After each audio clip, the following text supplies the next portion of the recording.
Le malien du comité technique sur le retrait de la MINUSMA était en conclave ici à Bamako. Ce comité technique qui regroupe les experts nationaux sur la résolution 2690 du Conseil de sécurité des Nations Unies vise à faire le bilan des activités menées en vue de donner au comité de pilotage, organe politique, des éléments d'appréciation. Modibo Mariko. À la veille du début du processus de retrait de la MINUSMA, les membres du comité technique mis en place à cet effet travaillent sur les derniers réglages. Il s'agit ainsi de faire le bilan du processus en termes d'activités menées. L'objectif est de permettre aux différents acteurs de se mettre au même niveau d'information. Nous nous sommes organisés aujourd'hui pour avoir une restitution des différents groupes de travail. Il y a un premier groupe de travail défense, sécurité et logistique. Mais également, nous avons fait le point par rapport également au deuxième groupe en charge des tâches à transférer.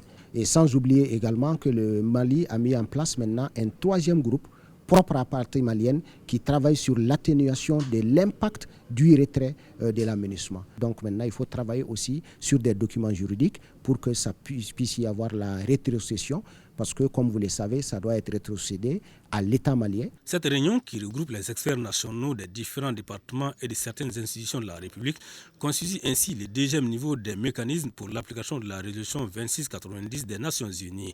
À ce titre, elle sert de boussole non seulement pour le comité de pilotage, mais aussi prépare le terrain pour un atelier avec la MINUSMA.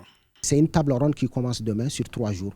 C'est pour faire un peu le point par rapport à toutes les activités menées par la MINUSMA, au projet en cours, pour savoir exactement qu'est-ce qui est en cours, qu'est-ce qui reste à faire. On peut transférer ces projets à quelle autorité? Est-ce que ça va être l'équipe des Nations Unies, qu'on appelle équipe pays, qui va continuer à faire le suivi? Ou alors est-ce que c'est des projets qu'on va transférer à l'État malien? Donc c'est véritablement déterminer cela par rapport aux actions, quelles sont les priorités également du gouvernement et quelle autorité, quelle structure peut continuer ce suivi. C'est vrai, la MINUSMA va partir, mais les Nations Unies restent au Mali.